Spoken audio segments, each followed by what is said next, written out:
Seja muito bem-vindo a mais um episódio do Café com Nascentes, esse podcast onde a gente troca ideias, bate papo com grandes líderes, empresários, executivos, pessoas que estão no mercado tirando seus sonhos, seus planos e projetos do papel e realmente executando para fazer a coisa acontecer. E hoje eu tenho a grande honra de estar aqui com esse cara, o Gabriel Melo, ele que é assessor de investimentos da Nipur XP, não é isso, Gabriel? Isso. Autor do livro O Investidor e o Risco. E se você quer saber como desenvolver novas perspectivas para investimentos, para melhorar a sua carteira, suas rentabilidades, não deixa de acompanhar esse episódio aqui até o final. Gabriel, obrigado pela presença, cara. Imagina, Uma cara, honra ter prazer, você aqui. beleza? Valeu Tranquilo? demais.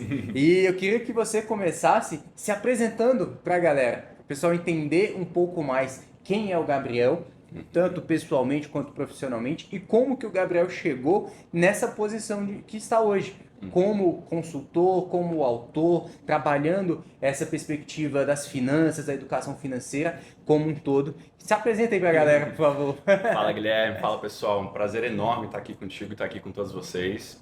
Bom, eu sou o Gabriel, né? Sou pai da Maria Clara e do Titi e sou professor, né? Eu comecei Legal. no mercado bancário, eu trabalhei muitos anos no Banco do Brasil. Passei por vários cargos, enfim, trabalhei em agência, trabalhei na diretoria de gestão de riscos e, por fim, trabalhei no fundo de previdência do banco, que fica lá no Rio, né? E lá eu trabalhava como analista de sistemas, né? Sou formado em computação, mas ao longo de muitos anos, assim, desde, sei lá, adolescente ainda, uns 17 anos, eu fiz o meu primeiro curso sobre opções, né? Sobre derivativos. Legal. E aí eu acho que foi assim, aquele momento mosquinha azul, sabe?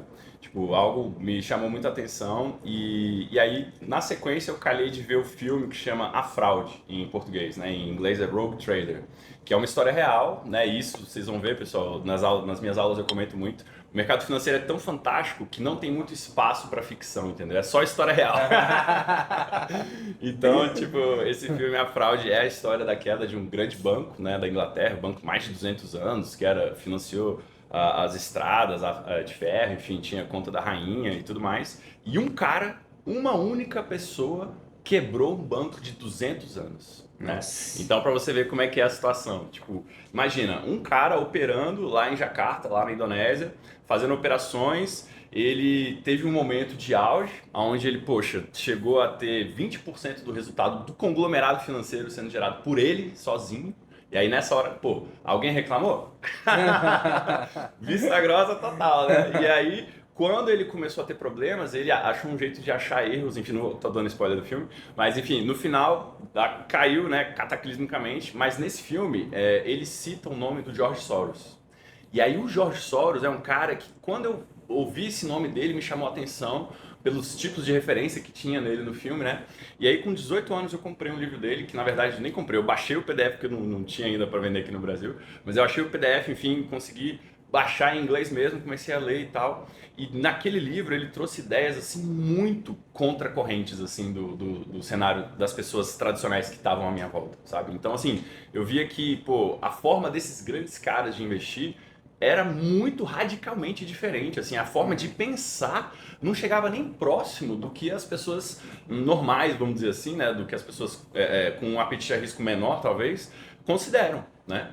E aí, isso me chamou muita atenção. Então, assim, depois que eu comecei a estudar sobre isso muito jovem, né, muito adolescente ainda, eu acabei enveredando na carreira por esse caminho, né, para entender melhor sobre isso, trabalhar com isso nos bancos, enfim.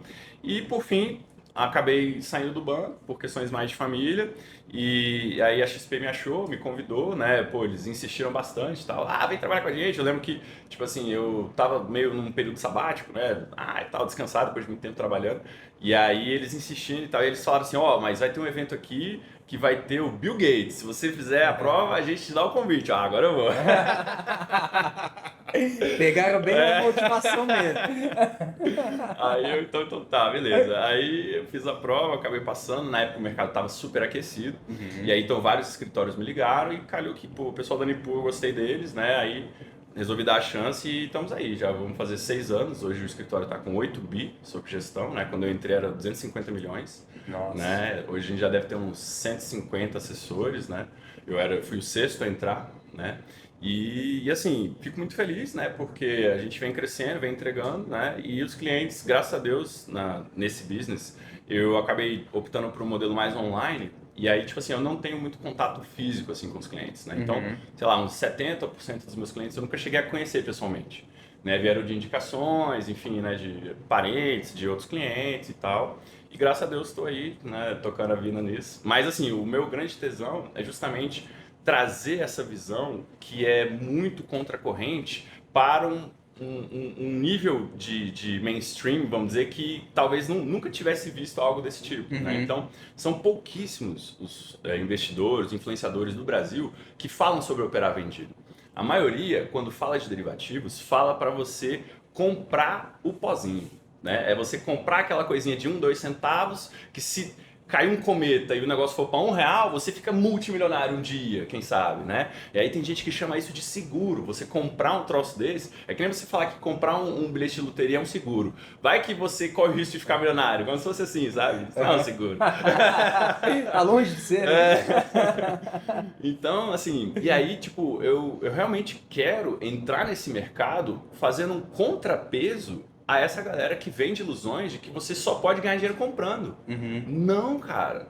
É o que eu falo também no livro. Se você só compra, você tá jogando com um boxe com uma mão só, entendeu? O outro cara tem as duas. Então, você tem que estar disposto a usar as ferramentas que vão te trazer vantagem, Uhum. Com né? certeza. E o desconhecimento não é desculpa para isso, né?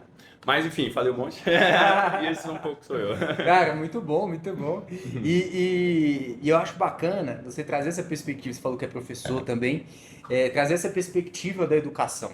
Uhum. Porque eu vejo que existe um limitador muito forte, que é desse conhecimento sobre educação financeira não chegar lá na base, É não verdade. chegar nas crianças, nos adolescentes. E aí a gente vê um monte de adulto que está aí no mercado, está tendo possibilidades de trabalhar algo interessante com investimento, algo assim, e que não faz, porque nunca sequer ouviu falar. Ou Uhum. mais do que isso, às vezes a pessoa nem se colocou à disposição para ouvir falar. A pessoa se fecha de um É, jeito de não querer saber, porque ela fala, não, isso é arriscado, é verdade. né? É E, verdade. pô, você falou ficou no Banco do Brasil durante um tempo, e lá a gente vê muitos clientes que têm esse perfil, né? Que fala, não, não, eu vou ficar só no banco aqui, É, estatal, seguro, só no CDB, eu não exato. quero colocar meu dinheiro em ações. Então tem um Uhum. perfil que às vezes a pessoa não se permite realmente É. conhecer outras possibilidades. E eu queria que você falasse um pouco de como você enxerga a importância realmente de levar isso para essa população que ainda não está na vida adulta, ainda não está no mercado, né? Crianças, adolescentes, jovens, talvez Uhum. aí. Como que você enxerga isso em termos de realmente gerar uma transformação para a sociedade? Eu acho a sua pergunta maravilhosa, né? Eu acho que isso vai bem no cerne de tudo, que é, na minha visão, é disruptar o establishment financeiro. Mostrar para as pessoas, cara, que existe esse mundo financeiro que é para nos servir, que serve para Uhum. você auferir crescimento com ele, né? Então, as pessoas hoje elas são reféns, né? O Keynes, né, o economista, ele falava que todo mundo, por mais que se ache muito pragmático, muito senhor de si mesmo, é escravo de um economista morto, que ditou como que você ia viver a sua vida e a estrutura de trabalho que você está inserido 200 anos antes de você. E você está aqui até hoje, do jeitinho que ele imaginou, Cara, que né? loucura. Então, assim, a questão toda é enxergar que a realidade pode ser gamificada. E Uhum. os jovens, esse para mim é o público que eu mais quero que se encante, talvez, com essas ideias, e talvez seja talvez o mais difícil de atingir, porque é a questão de entender que existe um mecanismo que você, dominando isso, você consegue minimamente gerar alguma coisa a mais de receita só porque você percebeu, né? Só porque você se movimentou, né? Então, a questão, se as pessoas não se engajarem, não se envolverem, elas não vão ter esses benefícios. Uhum. Então, não dá para você querer nesse sentido, fazer o omelete sem quebrar os ovos, né? Então tem que ler, tem que testar, tem que enfiar um pouco a cara, mas ali na frente, quando você entender, quando a coisa fizer sentido com você, para você, né, como a gente fala, né, quando você achar o interruptor na sala escura e acender a luz, cara, aí você vai ver que você poderia estar usufruindo de algo bom para sua vida, né? E que não ia ser, não ia te trazer nenhuma adversidade e só ia te trazer ganhos, né? Então eu brinco para os meus clientes, né? O cara que é advogado, né? Pô, ele tem uma carteira de ações, certo? Aí imagine isso sendo passado para todos os jovens, né? Cara, ensinar os caras nos Estados Unidos funciona assim, você sai da maternidade com uma ação da Disney, né, e o seu certidão de nascimento, né? Então o cara todo aniversário já compra uma açãozinha da Disney pro filho, né? Ou do papel que ele gostar, enfim. Então o que a gente precisa aqui é trazer essa cultura para as pessoas e aí colocar para ele o seguinte: olha só, se você entende que comprar ações a longo prazo de pouquinho é bom, e foi assim que os grandes bilionários ficaram bilionários e são admirados, né? Os Warren Buffett da vida, os grandes fundos, comprando de pouquinho a longo prazo, você tem que entender que fazer paralelo a isso uma opção, uma posição vendida em cima dos seus papéis, dobra o que você gera de receita, no sentido de que você não geraria essa receita se você não fizesse isso, e não impede de você carregar os seus papéis o resto da vida igualzinho, e ainda você todo mês ainda usa isso como um motor de receita para ter mais dinheiro e comprar mais papéis. O pessoal de curso aí de bolsa chama isso de dividendo sintético, né? Onde você usa a sua própria carteira para gerar uma receita, um dividendo, e aí você reinveste isso. E aí você gera um ciclo virtuoso, né? Onde a carteira cresce, com mais carteira, mais prêmio de opção, com mais prêmio eu compro mais ação a mais a carteira cresce e o ciclo se retroalimenta. E aí isso é uma das questões que o George Soros mais fala, essa questão de retroalimentação. Ele chama isso de reflexividade, que é um dos conceitos filosóficos dele, né? Ele brinca, né, que ele queria ser um filósofo famoso, né? Mas ele é um filósofo falido e um investidor bilionário, né? Pô, que dó dele. Tão frustrado, né? Queria ser um bom filósofo e tal. Então, tipo, o que ele fala na filosofia dele? Cara, a gente pensar sobre as coisas, o simples fato de eu estar aqui conversando contigo sobre essas ideias vai reverberar de alguma forma. E essa reverberação gera um certo ciclo de retroalimentação. E isso é cíclico. E ele estudou isso e percebeu isso, né? E aí, aonde estão as grandes oportunidades? Nas bolhas, né? Nas assim chamadas bolhas. E o que é o especulador? É o famoso contrarian. É aquele cara que sozinho olha para todo mundo e fala: tá todo mundo errado, só eu tô certo aqui, ó. E ele tá certo. Explode, todo mundo se dá mal e só ele se dá bem. Entendeu? Você comentou do filme no início, eu lembrei de outro filme, que é A Grande Aposta. Michael Burry, doutor Michael Burry. Então, você sabia que o Michael Burry tem uma história... Ele era médico, né, o personagem do filme. Você sabia que tem uma história que ele tava operando o paciente e caiu dormindo, assim? No meio Porque ele ficava à noite treinando no pregão da Ásia, e aí chegava de manhã acabado. Aí que ele parou. Cara, muito bom, Gabriel. Você tava falando aí eu lembrei do seguinte, uma das coisas que eu bato muito na tecla. Hoje, hoje a gente tem muito acesso à informação, né? Celular na mão o tempo todo, smartphone. Só que eu falo pra galera, informação é diferente de educação. Então você tem que pegar a informação, você está tendo acesso aqui a essa informação. Cara, pega isso aqui e aprofunda um pouco mais. Vai buscar se educar sobre isso. E aí tem outra coisa que a galera fala, conhecimento é poder. E não é, conhecimento aplicado é poder. Então você vem, se educa, aprofunda um pouco mais, desenvolve esse conhecimento e aplica. Coloca em prática para você poder realmente desenvolver esse poder. E Gabriel, agora você aqui um pouco... meio que advogado do diabo. Claro, por favor. Você trouxe a vertente das opções dos derivativos.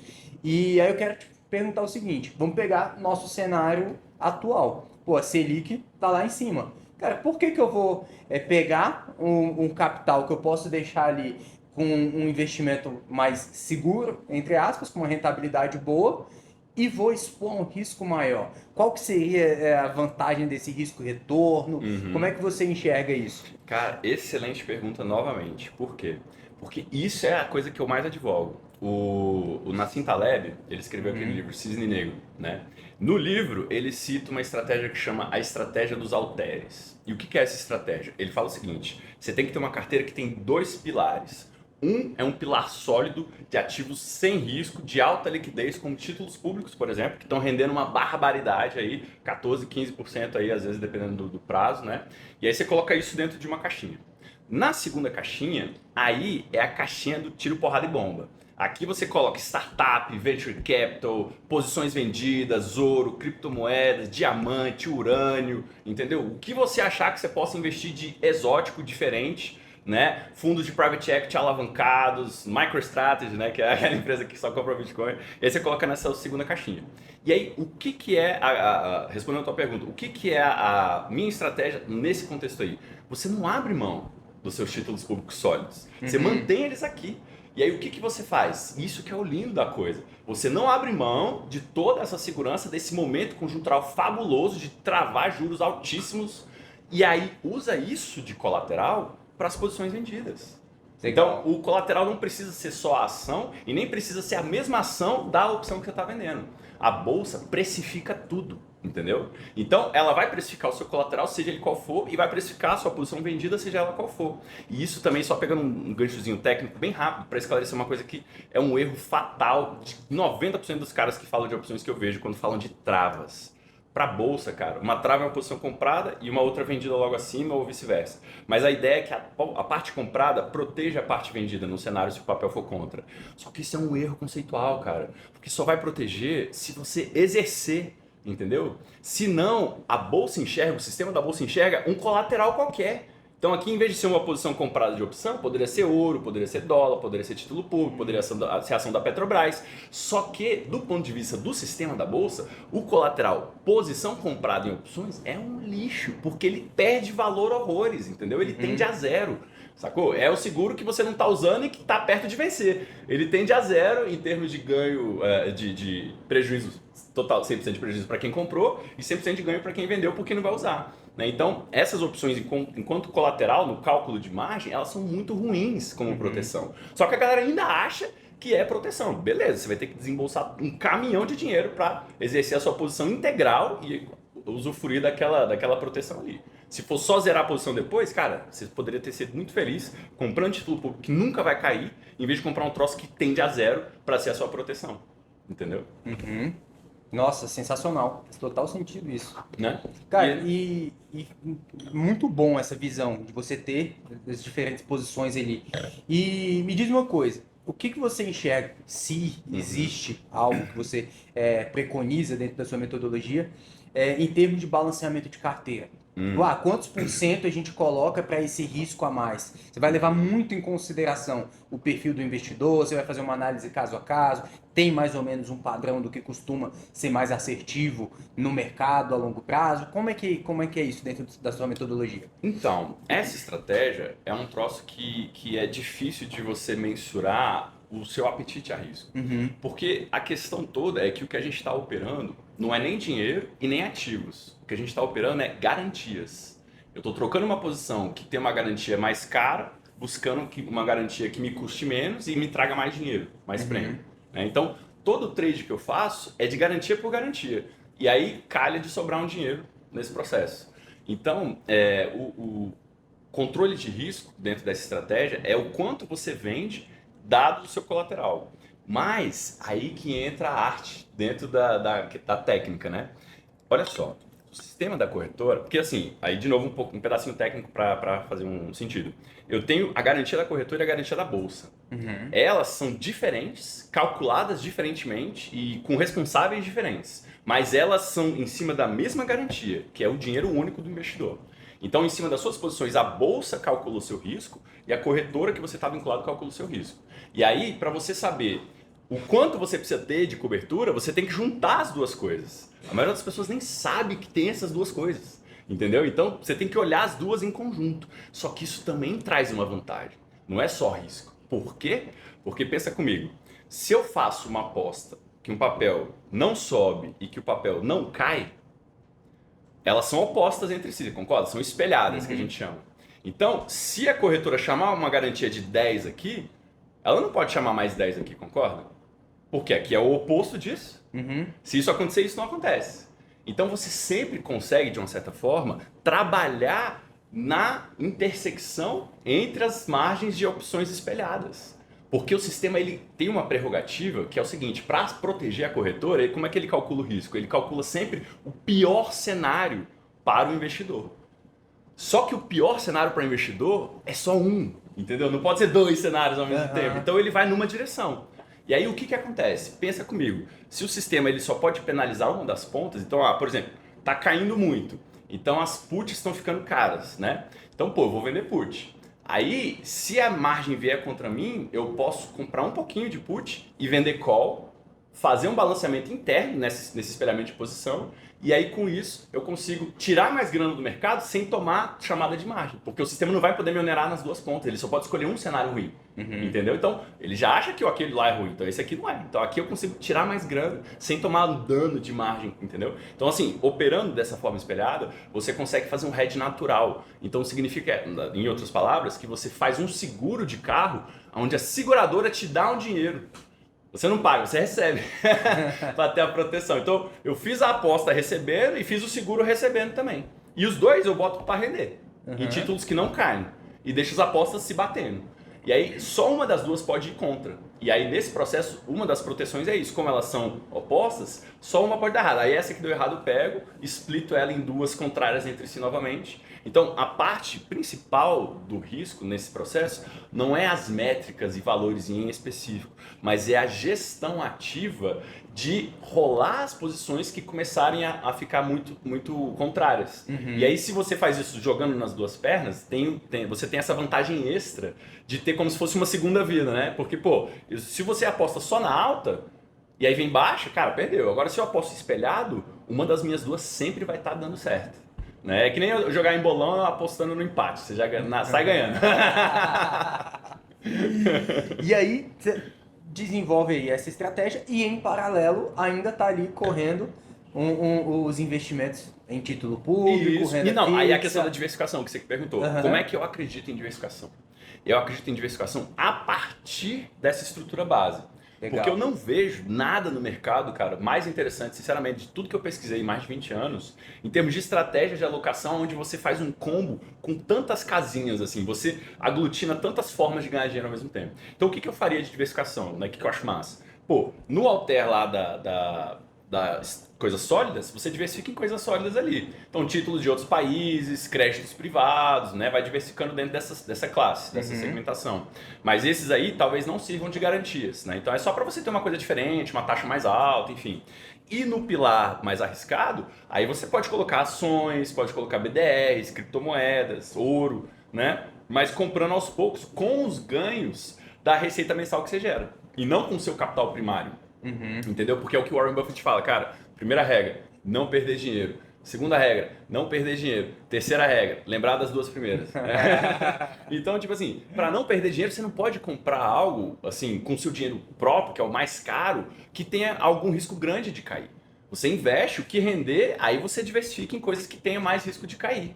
Né? Então, essa é a sacada. Usar essa estrutura primária para te gerar um motor de geração de grana. E essa grana gerada, você paulatinamente vai distribuindo em classes mais voláteis. Cara, muito bom, muito bom. E pessoal, ó, você que ainda não está inscrito aqui no canal, já se inscreve no canal, deixa o seu like, manda esse vídeo aqui para outras pessoas que você sabe que precisam desse conteúdo. E aqui na descrição tem as redes do Gabriel. Então vai seguir lá esse cara, você vai conseguir aprender muito mais. E em primeira mão aqui, você já vai acompanhar também do lançamento do livro. E então, eu quero que você, Gabriel, fale um pouco mais sobre o conteúdo do livro. Tenho certeza que eu já dei uma pincelada de algo que tem lá dentro. E eu queria que você falasse pra galera um pouco de qual que é o conteúdo do livro, como é que vai ser o lançamento e como que o pessoal aqui já pode se beneficiar em primeira mão. Sem dúvida. Bom, cara, brigadão. O livro vai ser lançado dia 15 de março, aqui em Brasília, no Brasil 21, Complexo Brasil 21, lá no Salão de Encontros. E vai ser, acho que, 17 horas. E aguardo vocês. E é o seguinte, o livro, ele é um mix entre a história de como eu cheguei nessas ideias, nessas estratégias, nesse paper fantástico aí que mudou minha vida e tal. E o quanto isso, depois que o 01 entendeu e a gente começou a estudar isso em conjunto, ele aplicando o quanto ele foi muito além do imaginado, né? Eu coloco na contracapa do livro. O 01, que é um cara normal, um funcionário de banco, né, tradicional, e não é ligado à economia ou coisa assim, ele trabalha com tecnologia, e aí só aplicando o que a gente veio estudando, ele gerou um patrimônio de mais de 3 milhões de reais, né? Então o livro é sobre como a gente chegou nessas ideias e como ele aplicou isso e transformou a vida dele, né? E assim, a ideia de que é um cara conservador, né? Que nunca imaginou fazer isso, mas que tinha um talento para certas coisas. E é isso que eu acho que eu quero deixar aqui como uma mensagem principal, que é cada um de vocês que está assistindo tem um talento na arena financeira. Porque o mercado financeiro, ele é que nem quando você puxa uma pena e sai a galinha inteira, assim, sabe? Cada lugar que você olha é um universo gigantesco que você pode explorar. Então, vai ter um universo que você vai ter um talento e uma aptidão. E, cara, surpresa, a gente vive num mundo capitalista, você tem que entender de dinheiro. Todos nós precisamos entender de dinheiro e não só como algo que nem, sei lá, saber escovar o dente. Não, cara, você tem que entender que nem nutrição, para você saber o que você gosta de comer, como é que você se dá bem com os alimentos. Então você tem que entender qual é a estratégia que você curte, qual que faz sentido para você, qual que te dá prazer de acompanhar, né? E a gente vai falar bastante sobre isso no lançamento. Então aguardo vocês lá no Brasil 21. E o livro, então, para fechar, é a história do como 01 bateu no final de 2024 100% acima do desempenho e da performance da Berkshire Hathaway, que é a empresa do Warren Buffett, né? De 2020 a 2024, que foi o período que a gente monitorou, e a Berkshire fez 130 e poucos por cento e o 01 fez 224%, né? Nesses 5 anos. E só para dar um comparativo, o ouro, que chegou próximo ali, deu acho que uns 70% nesse período, né? O CDI deu 30 e poucos. Então, assim, foi um período muito ruim, que a gente teve aquele período de juro muito baixo, né? Por conta da pandemia. Aí depois tudo bem que subiu, mas naquela janela teve um período ali que foi muito sofrido, né? Mas muita gente aí, muita gente não, pouca gente conseguiu muito retorno aplicando as estratégias mais apropriadas ali, mais, né? Adequadas para sugar ali aquele momento de alta volatilidade para os dois lados, né? Cara, muito bom. Gabriel, a gente já tá encaminhando aqui pro final, passa muito rápido o tempo. Verdade. Cara, a gente ainda tinha aqui um papo para poder ficar conversando muito, aprofundar em muito conteúdo. Já fica inclusive o convite pra gente marcar mais um episódio depois. Com certeza, vamos marcar mais. E, cara, obrigado pela presença. E uma pergunta que eu faço sempre pra galera que vem aqui é o seguinte: o que você enxerga de hábito da sua vida pessoal que contribui para o profissional? E no seu caso, eu quero até adaptar um pouco. O que você enxerga que é um hábito da vida pessoal que contribui para o sucesso como um investidor, por exemplo?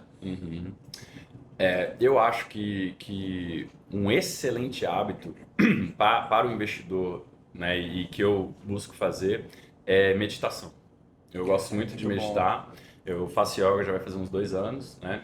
E muitas vezes, assim, durante o dia, como eu sou mais home office, né? Eu às vezes tenho um tempo na hora do almoço, eu dou uma meditada. É incrível como eu volto depois muito mais leve para trabalhar o resto do dia ali. Então, isso faz muita diferença. E uma das grandes lições que eu deixo no livro é isso, né? Não adianta achar que você vai ganhar dinheiro com a cabeça, né? Não é o cérebro que ganha dinheiro. Quem ganha dinheiro é o estômago. Né? É o que você consegue sentir de risco, não é o que você consegue pensar, né? Porque senão todo doutor em estatística seria multimilionário, né? Na bolsa, e não é bem assim, né? Então, para você estar bem para investir, você tem que estar com a cabeça limpa, e meditar realmente ajuda muito.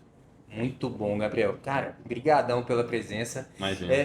Pessoal, já começa a acompanhar aqui o Gabriel. Vou deixar também o link do livro para a galera poder acompanhar. E você vai no perfil dele, vai aprofundar, faz pergunta, manda mensagem lá no direct para você realmente mudar a sua perspectiva de entendimento sobre o assunto, porque é um conteúdo muito profundo. Aqui foi a pontinha do iceberg, mas já fica aqui para despertar essa curiosidade. E, de novo, se inscreve aqui no canal. Toda segunda-feira, às 20 horas, tem um episódio novo do Café com Nascentes e te espero na semana que vem. Forte abraço! Valeu, pessoal. Segue lá, @escolha investir sempre.